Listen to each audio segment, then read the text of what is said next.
Hola, ¿cómo estamos? ¿Preparados para iniciar este nuevo módulo sobre la cronobiología que guía nuestros ritmos? Pues bien, mi nombre es Roxana Villar, soy kinesióloga especialista en el área de suelo pélvico y también experta en PNI y te voy a acompañar en este módulo para que entendamos cómo ese ritmo día y noche puede afectar nuestra salud hormonal. Entonces, vamos por ello. ¿Cuáles van a ser los temas que vamos a ver en esta parte del módulo del Diplomado de Salud Hormonal? Va a ser los ritmos de los relojes biológicos, que va a ser la base para que entendamos todo el resto de las clases, vamos a hablar sobre la conexión de este ritmo circadiano sobre la salud hormonal. ¿Qué pasa cuando estos ritmos circadianos pierden ese ritmo realmente y cómo afecta a nuestra salud específicamente, salud hormonal? Pero también vamos a ver que a nivel metabólico también puede ir afectando. ¿Qué estrategias podríamos darle a nuestros pacientes o a nosotros mismos para poder alinear esos ritmos? ¿Cómo afecta la nutrición sobre las hormonas y obviamente sobre uno de los órganos que van a promover esta salud hormonal, que es el intestino? Cómo el ejercicio va a ser un tremendo promotor en esta salud hormonal y vamos a hablar del término mitomesis. Entonces, ¿de dónde viene la palabra ritmo circadiano? Circa significa alrededor y bien del día. Antiguamente, toda la existencia del ser humano siguió y se realizó en torno al día y la noche, ¿no es cierto? Mientras hubieron otros factores también, como si estábamos cerca de un lago, de ríos, de mares, por ejemplo. Pero todo fue de día y noche. Y todos los organismos de este planeta se pudieron adaptar fisiológicamente a los ritmos del día y la noche, que es un ritmo de aproximadamente 24 horas. Entonces, ¿cómo va afectando este ritmo? Pues bien, sabemos que los ritmos biológicos no solamente son los ritmos circadianos, no. También existen otros ritmos que son más pequeñitos o son mucho más grandes. Por ejemplo, tenemos los ciclos ultradianos. ¿Cuáles son los ciclos ultradianos? Cuando tú te vas a dormir, por ejemplo, viene las fases del sueño, que son REM y no REM, por ejemplo, que tienen ciclos desde que te acuestas a dormir, pero también está la frecuencia cardíaca, son ritmos que son menores, ojo, de 24 horas, o también está la pulsatividad de la hormona liberadora de gonadotropina, como también las mismas gonadotropinas, que van a tener ciertos ritmos que van variando solamente en horas, ¿ya? Y luego de ritmos ultradianos, que son muy pequeñitos, vamos a pasar a ritmos infradianos, que son mucho más allá de 24 horas, como por ejemplo nuestro ciclo hormonal, donde va marcando la menstruación con las distintas fases, ya sean ováricas o endometriales, como tú quieras decirle, ¿ya? Pero este ciclo circadiano va a estar representado por esa famosa salida del sol y la escondite de ese sol y salida de la luna, en donde va a marcar una afluencia de ciertas hormonas que van a dar el paso a lo que es el día y lo que es la noche, y que estas van a tener influencia sobre distintos órganos a través, por ejemplo, de la presión arterial, las frecuencias cardíacas también, que dijimos que ultradiano, pero van a verse afectadas de esto, la motilidad gastrointestinal, la actividad cerebral, entre otros.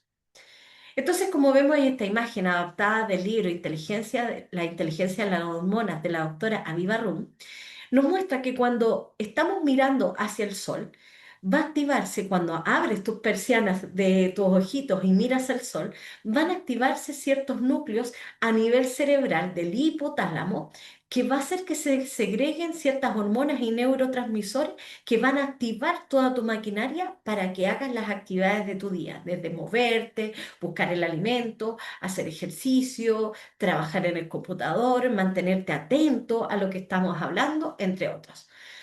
Pero luego, a medida que va avanzando el día, se va yendo el sol, va poniéndose el ocaso rojo, por ejemplo, podemos juntarnos alrededor de una fogata, donde vemos esa luz más infrarroja, roja, y luego aparece la luna.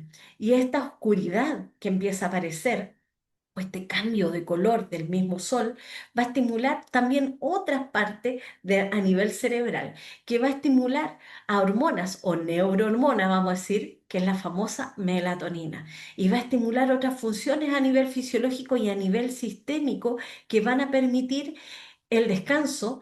Y el descanso no significa el cese de las actividades, sino que también significa la regeneración de nuestro cuerpo. Entonces, súper importante cómo se activa de día y cómo se activa de noche. Ya empezamos con un pie, por ejemplo, que es a nivel central. Vamos viendo. Cuando es de día, nosotros estamos viendo la luz del sol, eso lo va a captar nuestros ojos, específicamente nuestra retina. Esa retina tiene neuronas que van a conectar con el núcleo supraquiasmático, que es del porte de una lentejita. De hecho, son dos lentejitas. Tiene una parte ventral y una parte dorsal, que vamos a ver más adelante. Pero vamos con menos complejidad. Está aquí, pequeñito, en el centro de tu cerebro. Este núcleo supraquiasmático va a ser encargado de decir, ah, recibí la luz. Y esa luz la va a llevar, bueno, a través de información hormonal en este caso, a nivel de todo el cuerpo. Pero ¿sabes quién es el que actúa aquí primero? Cuando el núcleo supraquiasmático se activa, va a mandar la ACTH, que es la hormona adenocorticotrófica, a estimular las glándulas suprarrenales que se encuentran sobre los riñones. Estas glándulas suprarrenales van a hacer activar el eje HPA, hipotálamo pituitaria adrenal, y esto va a hacer que se sintetice cortisol.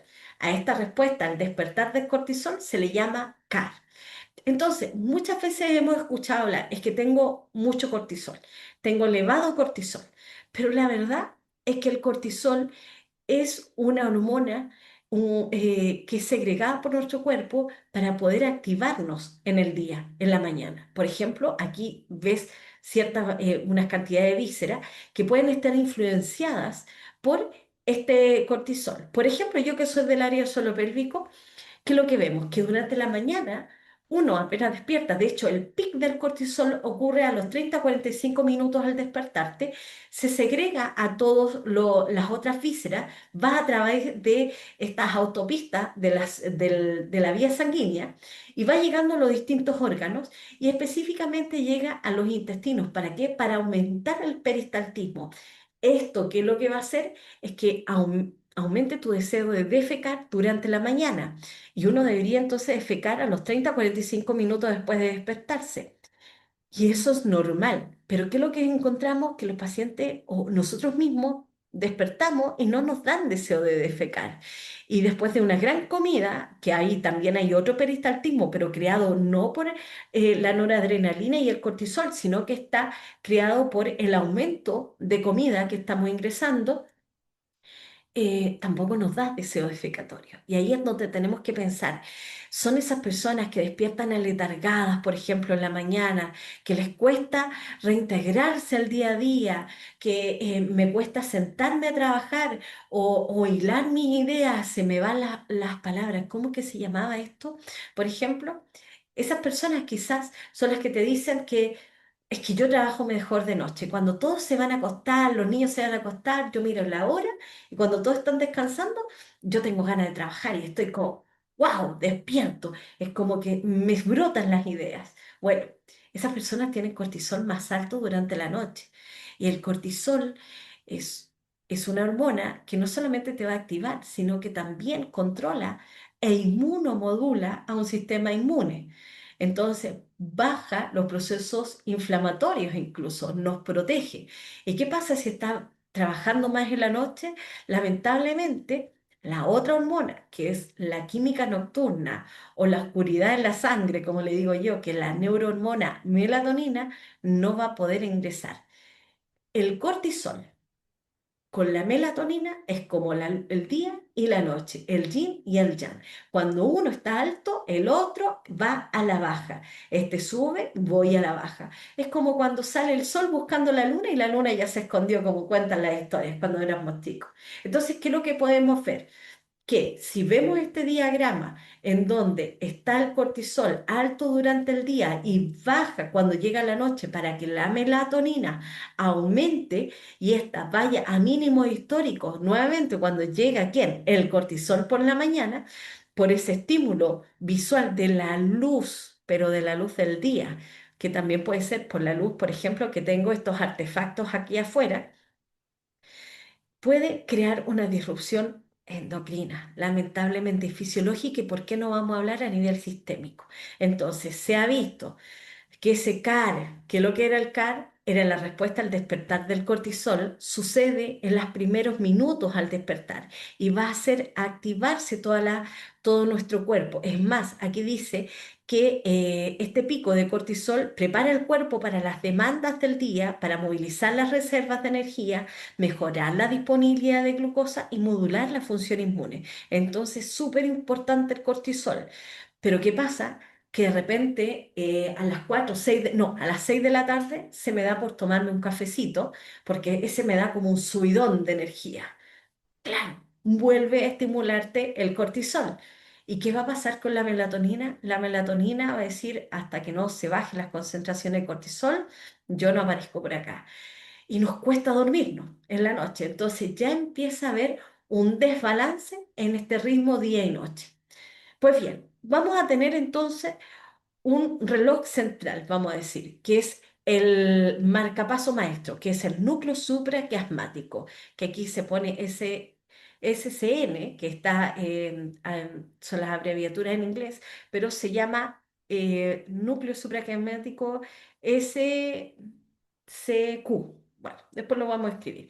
Pero el núcleo supraquiasmático, que tiene una parte ventral y otra dorsal, y es tan pequeñito, pero tiene un billones de neuronas, está encargado ¿de qué? De conectar este núcleo supraquiasmático con otros relojes. O sea, tenemos un reloj central que va a comunicar con otros relojes que están dentro de tu mismo cerebro y que va a conectar con los otros relojes periféricos que están en todas nuestras vísceras.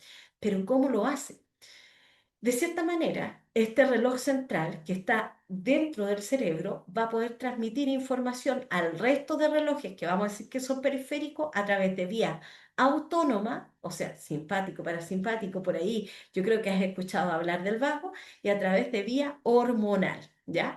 Entonces, de esa manera orquesta toda esa sinfonía para que los relojes hagan un arrastre. Este reloj central hace un arrastre de los otros relojes periféricos, es así como lo hablan en los papers, para que los otros se vayan sintonizando. No quiere decir que todos los relojes periféricos se activen al salir el sol. Muchos de ellos al salir el sol quizás se tengan que inactivar como un sistema inmunológico para activarse cuando en la noche.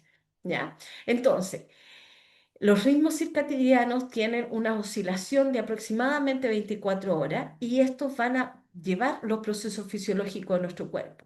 Y estos ritmos circadianos, vamos a decir, van a estar afectados por ciertos agentes externos como puede ser la luz, ya sabemos, la luz activa a nivel retiniano, los horarios sociales, el horario, el jet lag, por ejemplo, la alimentación, a qué hora hago ejercicio y por qué no vamos a hablar de los genes, pero vamos de a poco.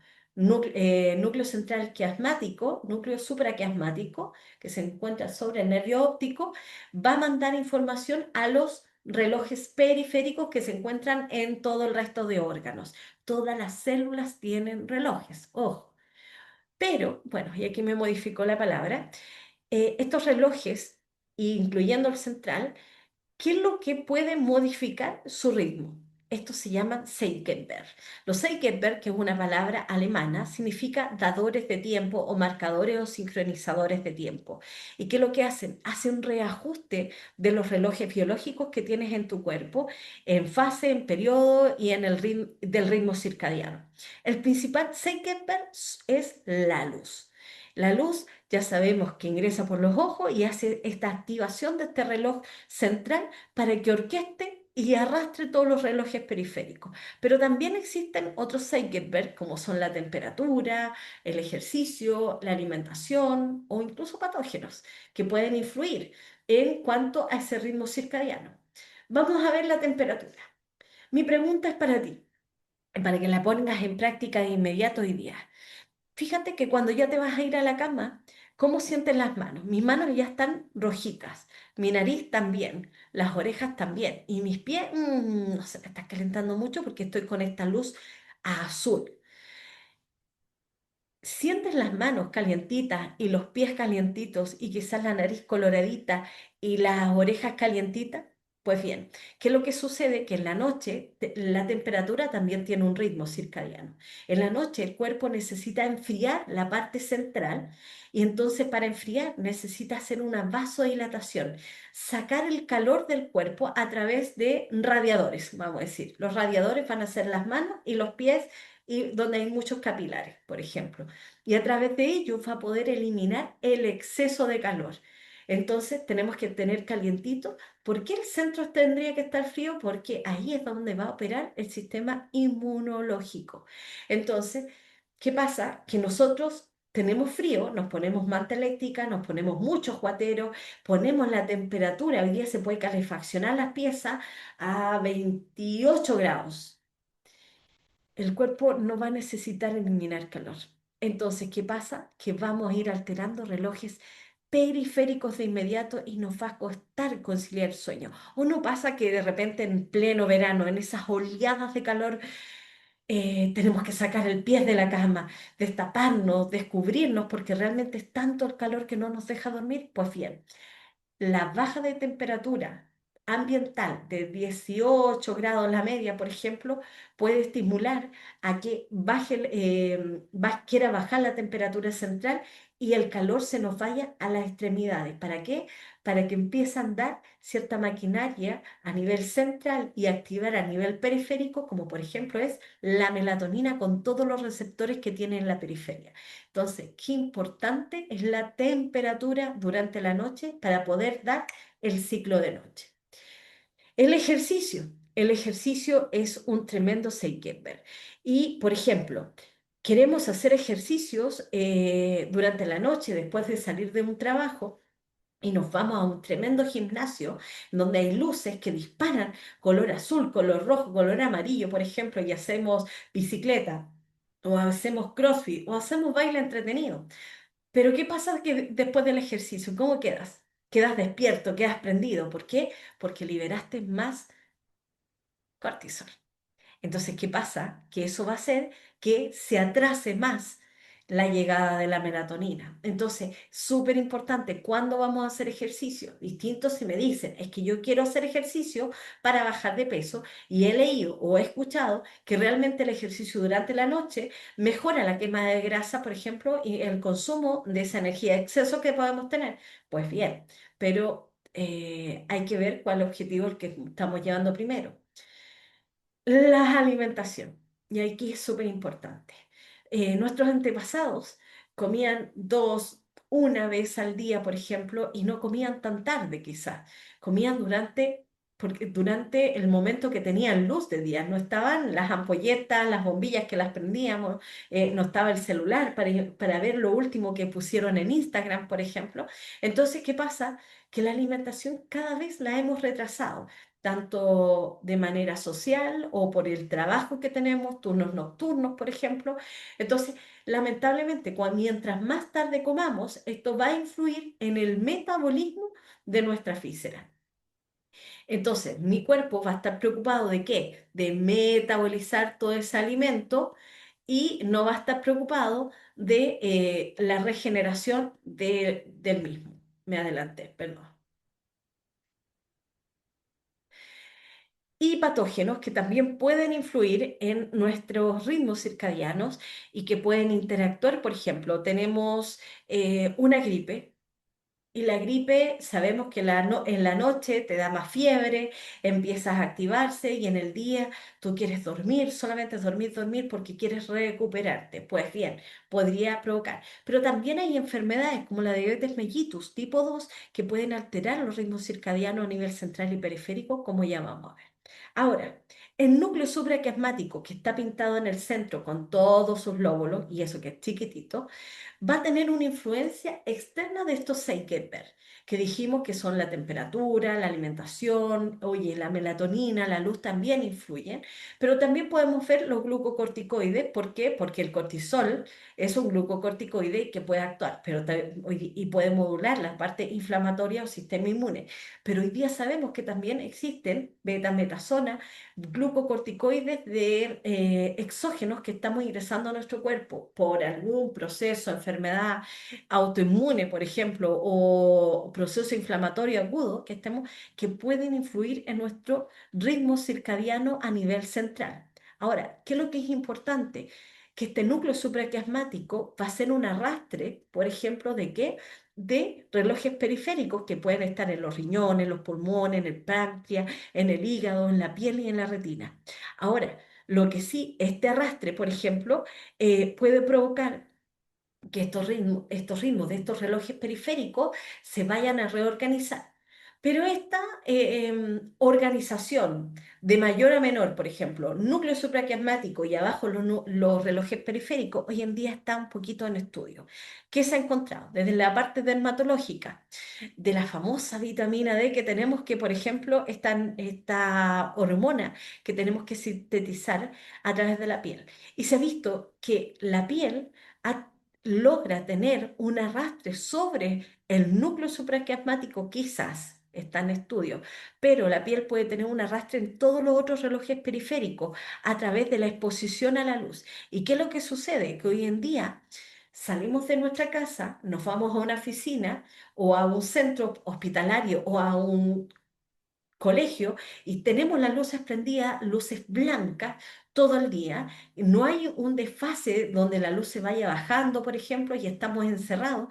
Y esto va afectando a nivel del reloj periférico de la piel y va a ir provocando cambios a nivel del hígado, del páncreas, los pulmones, de las adrenales y va haciendo otro arrastre. Y esto se llama disrupción cronobiológica. Entonces, hoy en día se sabe que la luz, el impacto de la luz no solamente tiene que llegar a nuestros ojos, que esta luz incluso artificial puede llegar a mi ojo y decir, ah, es de día, también tienen que llegar a nuestra piel. Y para eso necesito yo los rayos ultravioletas del sol. ¿Y para qué necesitamos tanto esto de los ritmos? Porque sabemos que los ritmos van, además de arrastrar los órganos periféricos, van a permitir un buen funcionamiento o oscilación de nuestro metabolismo, de los carbohidratos, del glucógeno, del consumo de las grasas, de todo lo que es nuestro metabolismo. Y con eso podemos incidir, si tenemos alteración en este cronorritmo, en enfermedades cardiometabólicas. Fíjate que si hablamos de enfermedad cardiometabólica, más que una enfermedad, es un infarto al corazón. ¿Cuándo suceden los infartos al corazón? ¿Cuándo aumenta la presión sanguínea? Es a primera hora en la mañana. Mi pregunta sería, ¿a qué hora se está tomando este paciente la pastilla antihipertensiva después del desayuno? ¿No sería mejor tomársela a primera hora en la mañana? Pues bien, te lo dejo. Entonces, vamos un poquito más molecularmente. Vamos a hablar que la luz llega a nuestros ojos, nosotros abrimos los ojitos, llega a la retina y aquí existen unas neuronas llamadas IPRGCS. ¿Qué significa?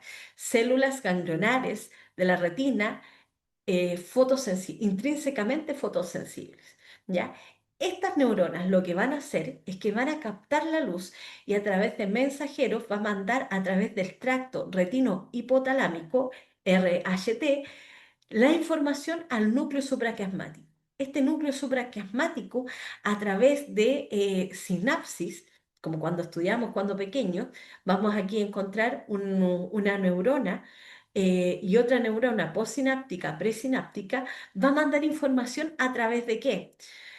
A través de neurotransmisores. Esos neurotransmisores que están en vesículas, por ejemplo, el glutamato y el GABA específicamente, este también es otro excitador, van a tener un tiempo oscilatorio ritmo. ¿Qué hace el glutamato? Específicamente es un neurotransmisor excitatorio, que lo que va a hacer es que cuando sus vesículas se hagan una exocitosis hacia la otra neurona en este espacio sináptico, van a ser captados y esto va a permitir un ingreso de calcio que va a provocar una despolarización en esa célula. ¿Para qué? En esa neurona, para que mande más información al resto. En ese mandar más información al resto, lo que hace es una activación de unos genes reloj o clock gen. Estos genes reloj, vamos a hablar que son más pequeñitos. Estamos hablando hoy en día de a nivel molecular. Por otro lado, en otros horarios del día, otros elementos van a provocar una liberación del GABA, que es más inhibitorio y que no van a permitir la propagación, la salida de calcio, ¿no es cierto?, en la membrana. Entonces van a haber otro tipo de activación de estos genes reloj. Entonces, vamos a resumir. Núcleo central supraquiasmático, relojes periféricos. ¿Cómo se va a informar del núcleo supraquiasmático a todos los relojes periféricos? A través de dos respuestas, a través de un control neuronal y a un nivel hormonal. El neuronal es sistema nervioso autónomo y control hormonal a través de las hormonas como glucocorticoide y melatonina específicamente, ¿ya? Y estos van a influir sobre todos los clock periférico, que son los relojes periféricos de todos los órganos. Pero ya te anticipé, un reloj molecular. Este reloj molecular estamos hablando que sucede dentro de la célula. Específicamente, ¿dentro de qué? Dentro del núcleo de la célula. Dentro del núcleo de la célula van a existir, y este reloj molecular, perdón, es una red autorregulada, autónoma de células compuestas por factores de transcripción y reguladas mediante bucles de retroalimentación transcriptacional. Y hay genes claves de los que vamos a hablar y que te voy a mostrar un video que es mucho más sencillo entenderlo, pero básicamente vas a ver que a nivel del núcleo van a existir unas cajitas que se llaman cajas que van a unirse dos proteínas genes que son la bimal y la clon. Cuando estas se unen en el núcleo, estas van a generar una información hacia afuera a nivel de citoplasma para que se creen otros genes clock que se van a llamar PER y CRIP. Y estos PER y CRIP van a ir aumentando durante el día y van a tener funciones en distintos órganos, incluyendo los ovocitos, incluyendo los espermios, por ejemplo, incluyendo en el endometrio. Y esto va a hacer que toda esta maquinaria, no solamente el sistema reproductivo, ojo, sistema inmune, sistema gástrico, en todos va funcionando estos genes moleculares, pero ya cuando ya llegan a una concentración máxima, estos mismos PER y CRIP van a montarse sobre BMAL y CLOCK y los van a inactivar. Entonces vamos a estar hablando que va a haber un lock negativo, una retroalimentación negativa para inhibir. Pero ¿qué me interesa de esto? Que cuando existe, por ejemplo, una activación de estos genes, van a tener implicancia en uno de los organelos más maravillosos que hemos encontrado hoy en día en lo que es la salud, es la mitocondria. Y esa mitocondria va a tener influencia también sobre los genes, pero ya lo vamos a encontrar en la siguiente clase. Entonces, aquí te voy a dejar un video para que puedas entender más fácilmente cómo es que trabajan estos genes reloj. Este se describió originalmente dentro de las neuronas del núcleo supraquiasmático, en el hipotálamo de los mamíferos. El mecanismo está basado en un circuito de transcripción, traducción y represión de unos genes denominados los genes reloj. El ciclo inicia así. En el material genético de la célula hay algunos genes que tienen, dentro de su sitio promotor, una cierta secuencia llamada la caja E. Entre estos genes está un grupo de genes reloj, period, abreviado PER, cryptochrome, abreviado CRI, y rever alfa. Además, hay otros muchos genes que no son considerados genes reloj, pero que tienen caja E. El ciclo inicia con los genes PER y CRI. Existe un segundo grupo de genes reloj, el gene Circadian Locomotor Output Cycles Caput, mejor conocido como CLOCK, y el gene Brain and Muscle Area Hydrocarbon Receptor Nuclear Translocator Like Protein 1, mejor conocido como BMAL1. Las proteínas de estos genes forman un heterodímero que tiene la capacidad de unirse a la caja E y activar la transcripción de ese gene. En este caso se unen a los promotores de PER y CRI. Esto activa el complejo de la RNA polimerasa y se transcribe el RNA mensajero de cada uno de ellos.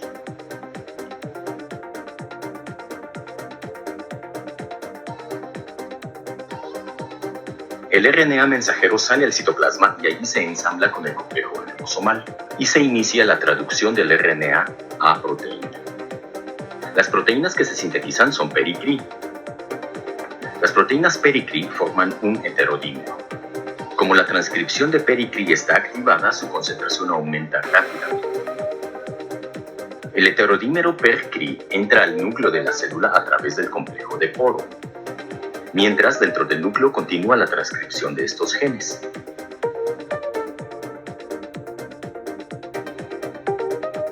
El dímero de las proteínas peri-cri se une a la caja E y evita que se unan clock y bemol-1. De esta manera, peri-cri reprimen su propia transcripción. Gradualmente las proteínas peri-cri van siendo destruidas y su concentración se reduce. Entonces, las cajas E quedan libres nuevamente. En ese momento reaparecen las proteínas clock y bemol-1. Se heterodimerizan, se unen a las cajas E y activan nuevamente la transcripción de PER y de CRI. Las concentraciones de PER y CRI aumentan, se dimerizan y desplazan a clock y bemol-1 de su propio sitio promotor. Entonces dejan de transcribirse y su concentración comienza a disminuir. Y así se cierra el ciclo. La alternancia en la expresión de estos dos grupos de genes crea un ciclo muy cercano a 24 horas. Esta escala representa la duración de un ciclo diario de luz y oscuridad. La expresión de PER y CRI aumenta durante la fase luminosa y el pico de expresión dura aproximadamente 12 horas. Clock y bemol-1 se expresan en antifase, de manera que cuando se expresa uno de estos grupos de proteínas, el otro se encuentra reprimido. Entre ambos determinan la duración del ciclo interno del reloj. ¿Viste que es fácil? Entonces vamos a tener un reloj a nivel sistémico que va a ser núcleo supraquiasmático y un reloj periférico, pero van a haber relojes moleculares que van a ir activando todo este engranaje del ritmo circadiano. ¿Ya? Sin ello no sucedería lo sistémico. Pero ahora la pregunta es cuándo se instaura el ritmo circadiano o el ciclo circadiano. Y vemos aquí una mujer embarazada. Y todos pensamos que es cuando el niño manda el primer llanto y puede ver la luz, que realmente son tremendos refractores de luz que están en las clínicas o en los hospitales, por ejemplo, si sucede en uno de estos centros, pero no es así. Es dentro del vientre de la mamá. Pero no te imagines que el bebé está abriendo ahí las ventanitas para ver quizás la luz que va apareciendo. Bueno, no. Aunque sería una bonita imagen de caricaturizar. ¿Qué es lo que sucede? Que la madre sigue teniendo elevación de cortisol, sus bajadas para subir la melatonina, tiene cierto metabolismo durante el día a través de las comidas y el ejercicio también va a influir en su ritmo circadiano. Pero esta melatonina se ha encontrado que es uno de los principales estimuladores del reloj fetal a las 18 semanas de gestación. ¿Y cómo sucede esto? Bueno, sucede que la placenta, este órgano sensorial que tenemos, que va a evitar que las sustancias que no corresponden al bebé pasen a él, solamente entren los nutrientes, también deja pasar la melatonina. Entonces, ¿qué es lo que está pasando?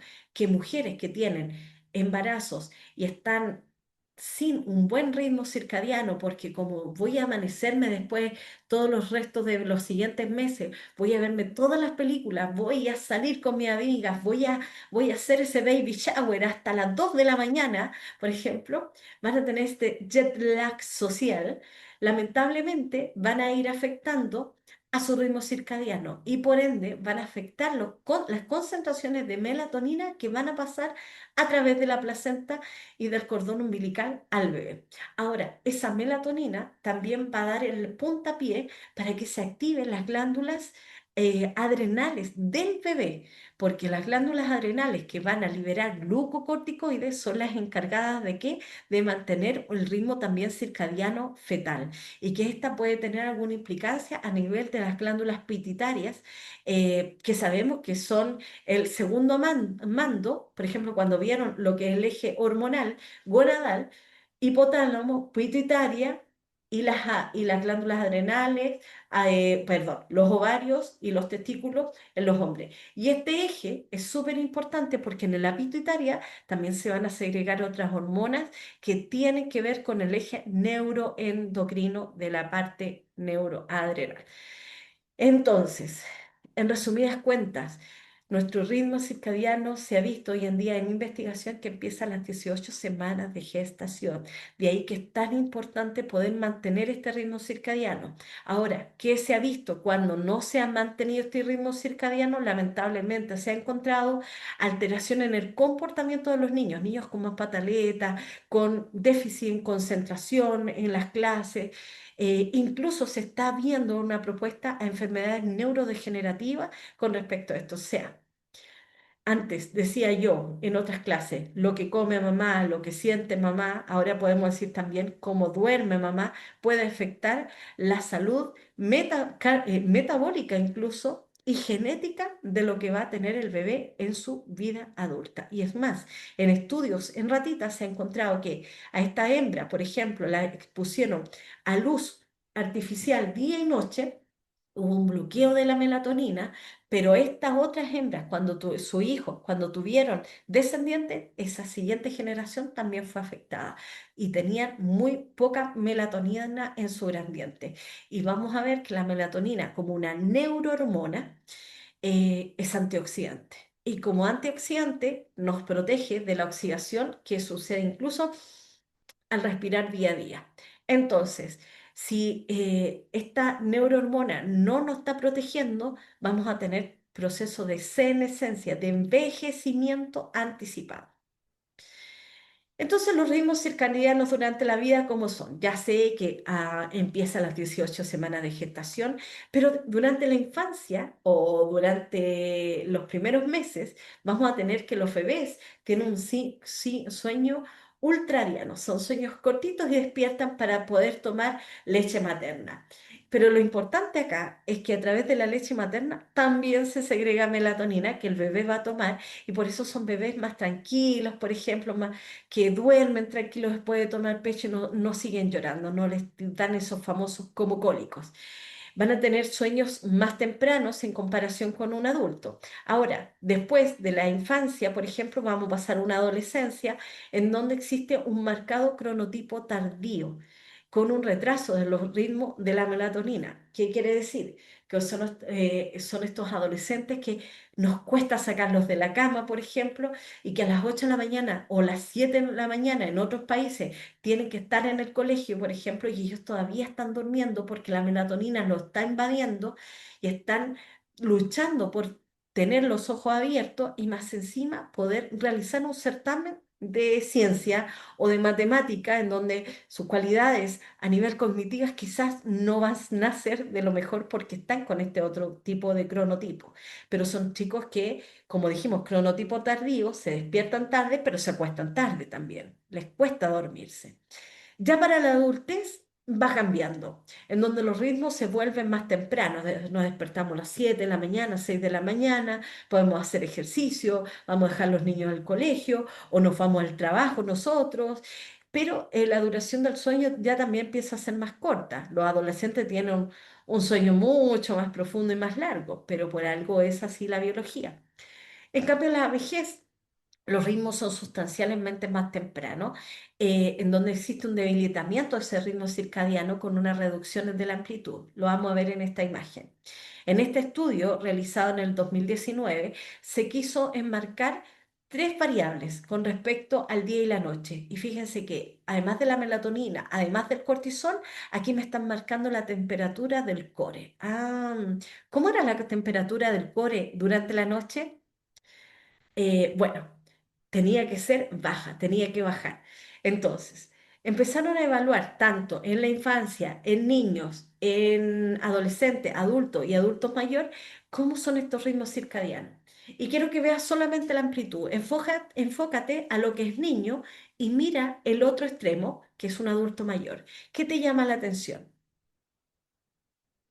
Primero, por ejemplo, bueno, si vemos esta parte pintada, que es el momento de la noche, de dormir, vamos a ver que quizás En el adulto, fíjate que despierta antes de las 6, en un niño después de las 6, en un infante igual, en un adolescente igual, y quizás nosotros, un adulto, podríamos ser a las 6, ¿no es cierto? Pero ellos se despiertan mucho antes, tienen un sueño mucho más cortito. ¿Qué otra cosa nos llama la atención? Vamos a ver las fluctuaciones, la temperatura. En un niño la temperatura baja mucho, pero hay una fuerte distancia, una caída de temperatura, de estar alta la temperatura en el día a bajar mucho la temperatura en la noche del core. Pero ¿qué pasa en un adulto? Hay muy poquito. Estamos hablando de un aplanamiento de las curvas o aplanamiento de los ritmos, ¿ya? Circadianos. Entonces, la temperatura cae, pero también vemos lo mismo en lo que es la melatonina y el cortisol. El cortisol, si bien en rojo puede estar un poquito más alto en el día y bajar en la noche y sube rápidamente, va a ser el que nos va a despertar temprano. Pero son en el adulto que en el día, por ejemplo, dice, voy pocas veces al baño y en la noche me despierto muchas veces para ir al baño. Es la persona que se queda dormido viendo televisión, que a los 20 minutos, ¡pum!, cae. Y después tiene todo un ritmo de sueño y se completa en una hora. Y luego ya no tiene sueño. Entonces, lamentablemente, este aplanamiento del ritmo circadiano, ¿qué es lo que va a traer? Mayor, menor probabilidad o menor chance a hacer esta regeneración que sucede en la noche. ¿Dónde trabaja más el sistema inmunológico? ¿En el día o en la noche? Si no lo sabes, piensa si has visto a un niño que en el día anda moquillento, no quiere comer, anda decaído. Uno sabe que en la noche va a haber fiesta. Eso significa que en la noche va a empezar la fiebre y todo. ¿Y por qué? Porque el sistema inmune, ¡pum!, se activa durante la noche. ¿Por qué? Porque fisiológicamente ocurre así. Para regenerar, tenemos quizás 5 tumores andando dentro de nuestro cuerpo y el sistema inmune, a través de todas sus células, va a trabajar a través del sistema innato o adaptativo. ¿Para qué? Para hacer frente a patógenos o células que están proliferando y que no tienen nada que ver con nuestra fisiología de comérselas, ¿no es cierto? Entonces ya empieza a haber una senescencia. Ahora, si nos vamos a un niño, un infante con un niño, por ejemplo, vemos que los cronotipos, el tipo de tiempo de sueño en un niño disminuye, el bebé vive durmiendo, ¿no es cierto? Pero si nos vemos en lo que es un adolescente, el tiempo se corre, un cronotipo tardío. Eso quiere decir que fíjense o fíjate que ya cerca de las 12 recién están con sueño y despiertan muy tarde, cerca a las 12, ¿no? Como a las 10 de la mañana. Y estos adolescentes es donde lamentablemente le meten una materia de matemática, de ciencia, donde tienen que estar muy despiertos y quizás para ellos sería muy novedoso a nivel educativo de hacer ejercicio, que es un tremendo Zeitgeber para lo que es la activación de los relojes periféricos y así poder partir el día. Ahora, un adulto, vemos ya que empieza a disminuir los periodos de sueño, pero que siguen manteniendo de cierta manera las curvas, aunque ya se ve una reducción con respecto a los tiempos de melatonina con el cortisol y la misma temperatura. Entonces, en resumen, sabemos que existe un reloj central que va a orquestar o va a hacer arrastre, como dice la literatura, a todos los otros relojes que tenemos en todo el resto del cuerpo, que son los relojes periféricos. ¿Y dónde hay relojes? En todas las células de tu cuerpo. Y eso va a ser un arrastre para que se activen funciones. Pero se activen funciones ¿cómo? ¿Cómo se activa la función? A través de la activación de genes reloj que se encuentran en el núcleo celular y que van a transcribir estas proteínas hacia el citoplasma, en donde van a aumentar las PER y las CRIP, y estas después del día, duran 12 horas que van subiendo, subiendo, subiendo, van a inhibir en un bloque, en un loop negativo, en una retroalimentación negativa a estos otros genes citoplasmáticos. Entonces, ¿de qué me sirve tener, por ejemplo, que haya una activación a nivel del núcleo supraquiasmático? Es que va a haber una buena oscilación de todos los relojes periféricos que van a permitir una buena termorregulación, un buen proceso de sueño-vigilia, una buena secreción hormonal, el metabolismo y la alimentación van a controlar los procesos inflamatorios. Hoy en día hablamos de inflamación de bajo grado. Eso quiere decir que la inflamación supuestamente tiene que tener un pico inflamatorio para que haya una resolución o un resoliomic, como se habla en PNI, para luego volver a disminuir ese proceso de inflamación y empieza la regeneración. Una inflamación de bajo grado se mantiene constante, no alcanza un pico inflamatorio y se mantiene constante, y esto lamentablemente puede traer una alteración en cuanto a los mensajes que se van recibiendo a nivel del sistema nervioso autónomo, a nivel hormonal. Imagínate una inflamación de bajo grado que es como una fiesta, que siempre digo en las clases, una tremenda fiesta con mucho, mucho ruido, en donde yo te voy a querer decir algo a ti que estás en la otra esquina y tú no me vas a entender nada. Eso es lo que sucede, que no se entienden los mensajes que se están transmitiendo. Una inflamación de bajo grado lo podemos encontrar en una endometriosis, en un síndrome ovario poliquístico, con sus síndromes metabólicos, por ejemplo, y de resistencia a la insulina. La respuesta al estrés también tiene que ver mucho. ¿Cómo voy a responder al estrés? Con esos pics y resolución también, lo mismo que la inflamación. Y incluso el envejecimiento. El envejecimiento ya vimos que tiene eh, esas oscilaciones que empiezan a ser mucho más planas y que nos llevan obviamente a provocar más senescencia. Como dice David Sinclair, un investigador en cuanto a lo que es la senectud, habla que el envejecimiento es una enfermedad y como tal se puede frenar. ¿Y qué frena? El aporte de los telómeros que tenemos en los cromosomas. Entonces, si viésemos que nosotros, independiente de la fisiología que nos marcan los recuadros, pudiésemos intervenir en estos relojes biológicos que tenemos en nuestro cuerpo, podríamos decir incluso que podríamos retrasar esa senescencia. Entonces, todos estos procesos están coordinados y sintonizados por la luz del día, la luz natural del día y la oscuridad natural de la noche. Espero que te haya gustado y pronto vamos por un poquito más. Que tengas un buen día.